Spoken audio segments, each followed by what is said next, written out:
A profound and unsettling transformation occurs in women once they cross the 40-year threshold, a crisis society shamefully refuses to acknowledge. One day, she is the predictable cornerstone of the household, making breakfasts, folding clothes, diligently planning the next family vacation.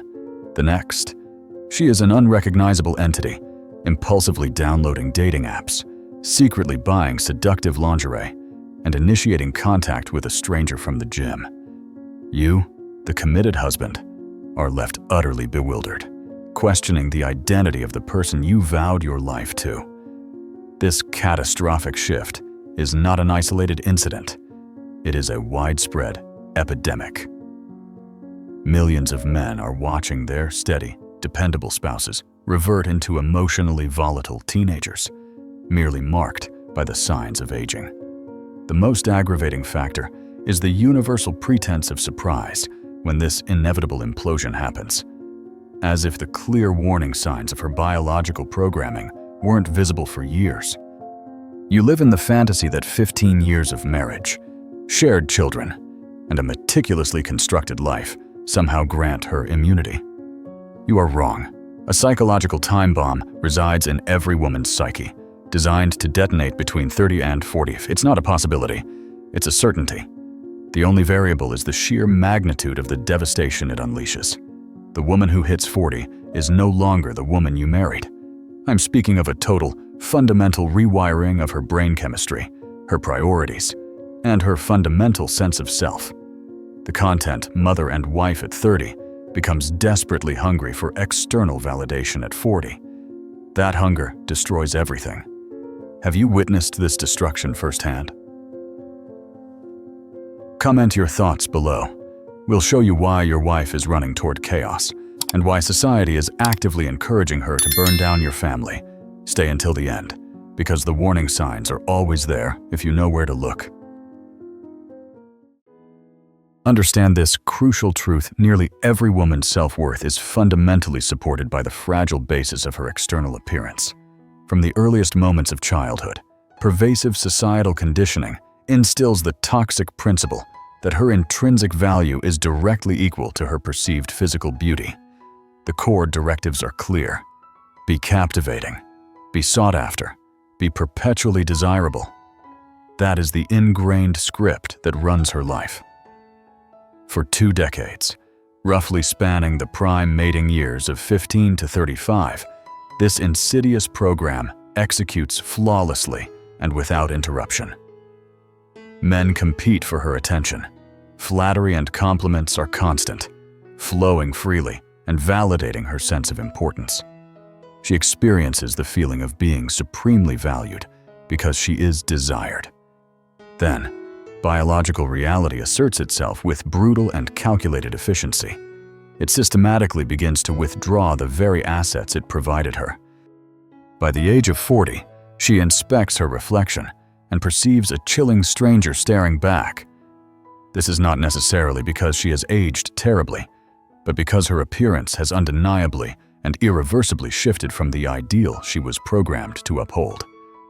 The captivating, youthful charm that once attracted countless admirers and granted her social power now barely registers a single casual glance.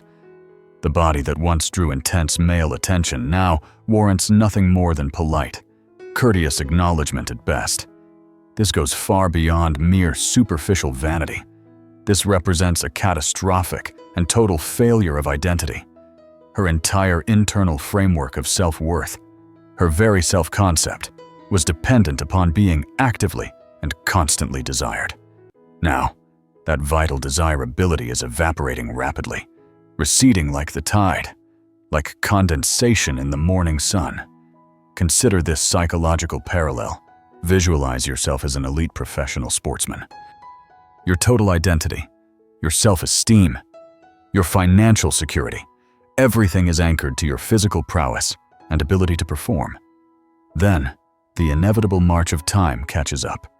You're still competent, still earning a living, but you are not the unstoppable powerhouse you once were. You can no longer achieve your former level of legendary performance. Now, amplify that professional and psychological breakdown tenfold. and you begin to truly understand the intense emotional turmoil and self-hatred in your wife's mind when she is forced to confront the irreversible erosion of her youthful beauty. But here is the critical, dangerous pivot point. Instead of embracing this natural, unavoidable progression of life, instead of transitioning gracefully into the next sophisticated chapter of her existence, a phase where wisdom and stability should replace fleeting looks, the modern woman reacts with outright panic. She rebels hysterically against reality. She declares a full-scale, desperate campaign against the passage of time itself. And the primary, tragic casualty in this personal war against her own biology is, invariably, your marriage. At 22, receiving a compliment is simply background noise. She rolls her eyes and thinks, yeah, whatever. I know I'm attractive. It carries no weight. But when a 42-year-old receives that exact same compliment, her brain explodes with a rush of dopamine. It is finally proof she still holds value. It is desperate validation that she is not yet invisible. That single, fleeting compliment from a stranger becomes exponentially more valuable to her than 10 years of your unwavering, stable devotion. And why? Because your devotion is obligatory. It is the price of your commitment. His attention is a choice. This is the ugly, unacknowledged secret no one dares to discuss openly. Married women over 40 become the easiest, most predictable targets for seduction. Not because they are inherently malicious people, but because they are internally starving for something you can no longer provide them, the raw, intoxicating thrill of being actively chosen by someone who is not obligated by legal or emotional commitment to choose them. Your attention is summarily dismissed because you are already locked in a fixture in her life. You are married. You share a mortgage and children. What are you going to do? Suddenly find your wife unattractive. But that random man at the coffee shop who smiles at her, the coworker who flirts delicately, that is pure, unfiltered, highly potent validation, that is irrefutable proof she is still relevant and in the game. And once she gets that first intoxicating, addictive taste of outside validation, the end is predetermined. It may not happen immediately, but it is inescapably inevitable. Now she remembers exactly what she was missing. Now she vividly recalls the electrical feeling of being pursued, of being intensely desired, of being someone's intoxicating fantasy instead of someone's mundane, predictable reality. And that powerful, dangerous memory transforms into an internal need, an itch that your stable, predictable, long-term love can never, ever satisfy. If you've witnessed this dramatic shift firsthand in your life or the life of a friend, pause right now and let me know your story in the comments below. Your experience validates this reality and helps other men recognize the signs. Here is the brutal, unspoken biology lesson they refuse to teach in any school. A woman's brain literally and profoundly rewires itself as she matures. The chemical reward system that once made her feel alive, vibrant, and electric at 20 is, by 45 running on biological fumes. What used to flood her system with pleasure hormones now barely creates a noticeable ripple. Think about this stark contrast. In her 20s, merely holding hands or getting a thoughtful text message made her heart race. At 40, she requires an emotional earthquake, a major catastrophe, just to feel the slightest tremor of sensation. Her neurological pathways have undergone such a drastic, fundamental alteration that your romantic dinner, complete with candlelight and reservation, now registers as stimulating as watching plaster dry on a wall. That special weekend getaway you meticulously planned and saved for her brain processes it purely as routine maintenance. Those intimate moments you've perfected over the years, performed out of habit. They now register in her mind like background noise, a low, monotonous hum. She requires increasingly extreme levels of stimulation and emotional chaos to feel anything at all, just to register being alive. And you, my friend, are the absolute antithesis of extreme. You are comfortable. You are safe. You are reliable. You are, in the context of neurological stimulation, utterly invisible. This is precisely why women's most destructive and vicious acts of betrayal occur after 35. Not because they are morally evil, but because they are biologically desperate to feel alive again, desperate to matter, desperate to be more than someone's aging, taken for granted wife. The same woman who would have been completely satisfied holding hands at 20 needs a full-blown emotional and physical affair at 40, just to generate a discernible spark. The same woman who maintained fierce loyalty for 15 years suddenly becomes capable of cruelties and calculated destruction you could never have rationally imagined.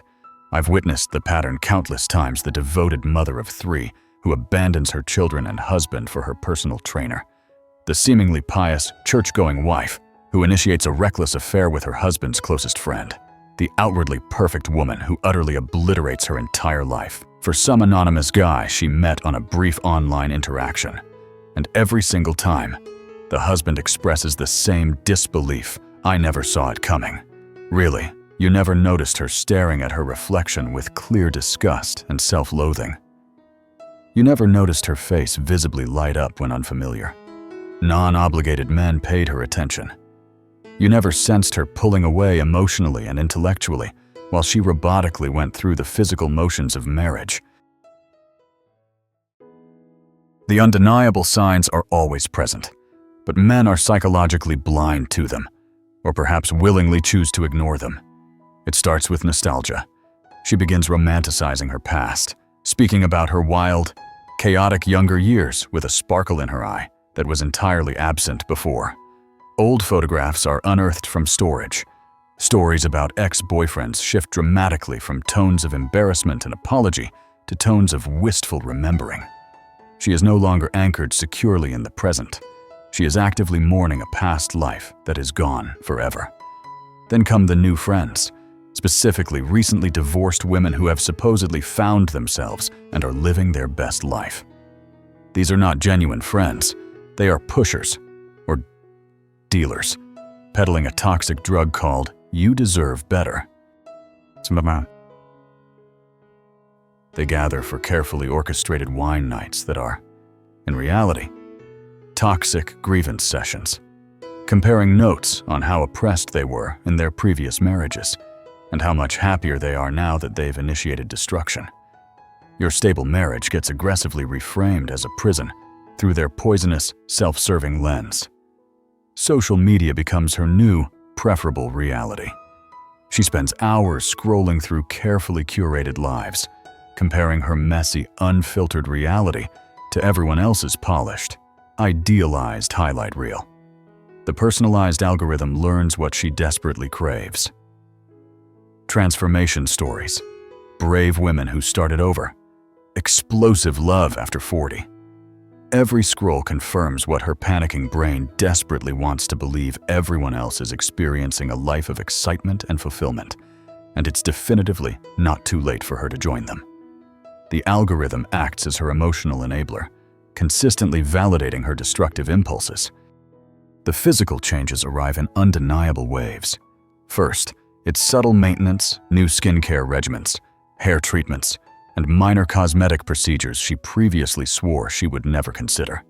Then, it quickly escalates drastic diets, compulsive, obsessive exercise regimes, and the purchase of clothing that rightfully belongs in her daughter's wardrobe. She's not simply trying to look good, she's engaging in a panicked attempt to look young. There is palpable, raw desperation in every cosmetic purchase, every frantic workout session, and every calculated selfie angle she practices meticulously in the mirror. Finally, the debilitating emotional withdrawal sets in. She begins demanding space, me time, and starts taking on mysterious commitments that simply did not exist before. She is now either actively picking constant petty fights or is becoming eerily, uncomfortably pleasant. Both are extreme warning signs.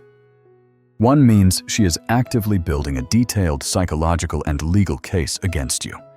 The other means she is managing her overwhelming guilt about the emotional or physical infidelity she is already committing or planning to commit.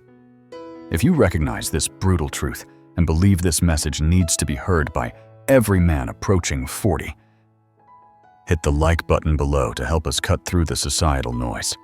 That simple action boosts the truth. You know what truly adds gasoline to this fire? Society actively encourages and celebrates this destruction. Every magazine cover, every talk show host, every ill-informed therapist tells her she is entitled to happiness. She needs to find herself. She should never, under any circumstances, settle. They validate her midlife panic, encourage her reckless rebellion, and publicly celebrate her calculated destruction of the family unit. They explicitly tell her that her temporary, fleeting feelings matter infinitely more than her lifelong, binding commitments. Her individual happiness matters more than her children's long-term stability. Her immediate, selfish desires matter more than the utter devastation she leaves behind in her wake. Nobody tells her the truth that physical beauty fades for everyone, eventually. That attention is an addictive, self-destructive drug she must urgently quit. That building something substantial, real, and lasting matters infinitely more than chasing something fleeting and temporary. Nobody tells her that the excitement she pursues is purely the product of brain chemistry, not actual meaning. That the butterflies she misses are merely acute anxiety and novelty, not genuine love. That the passion she craves is simply the chemical high of novelty, not depth, commitment, or partnership. You are expected to be understanding, supportive, give her space, and constantly work on yourself, as if any amount of self-improvement, any transformation on your part, can truly compete with the raw, intoxicating thrill of being desired by someone brand new. You could transform into the literal perfect husband tomorrow, and it wouldn't change a single thing, because perfect is predictable, and predictable. Consistent love does not release the massive dopamine hit she now desperately requires. The moment your marriage enters the final stage of the danger zone is when she starts getting attention from a specific, targeted man, not men in general. One, it doesn't matter if it's a co-worker who compliments her new haircut, an old flame who reconnects on Facebook, or her trainer who tells her she looks amazing. What matters is that suddenly she has a literal face to attach to her fantasies. Now it's not just a vague thought of, I could have other options. It's a concrete, terrifying thought of, he could be an option. And once that seed of possibility is planted, it grows like a malignant, unstoppable tumor. You were there when she was young and beautiful, when she had myriad options. You chose her and committed when you could have played the field. You built a life, had children, and created countless memories. And your reward for this loyalty, being abandoned precisely when she is most vulnerable, when she should be deeply grateful for having someone who sees past the superficial, fleeting wrinkles to the committed woman underneath. The woman who swore she'd love you forever meant it when she said it. But that woman was 25 biologically optimized, full of hormones, and getting attention from everywhere. The 40-year-old woman wearing her skin is a different person entirely. Different brain chemistry, different priorities, different fears. The woman you married no longer exists. You were merely collateral damage in her one-woman war against the inevitability of time. In this existential crisis, you represent everything she desperately seeks to evade predictability, aging, and mortality. Your constant presence reminds her that her youth is fleeting, her options are narrowing, and her story is largely concluded. So, what is a man's only recourse? First, recognize the telltale signs. Early, if her entire identity is tethered to her external appearance, your marriage is in severe jeopardy. Second, understand her departure is not your fault. You cannot fix a person's relationship with time. Third, and most crucially, protect your assets and your children. Secure your finances, meticulously document every event, and prepare for a war. Because when a woman over 40 decides to demolish her life, she will ruthlessly drag everyone down with her. The harsh reality is that modern women were structurally ill-equipped for the requirements of a long-term, stable relationship. They were trained to pursue fleeting excitement and validation, not to build enduring foundations. When the necessary excitement of marriage naturally subsides, they panic and flee. Watch for the undeniable signs of panic: the fixation on youth, the nostalgia for the past, the sudden need for validation, the profound resentment of responsibility. These are the detonators. When she explodes, she will destroy your life, your children's stability, and years of shared creation. To ensure you never miss a critical truth about modern relationships and self-preservation, make sure you are subscribed and have the notification bell turned on. Don't ever claim you were not given fair warning.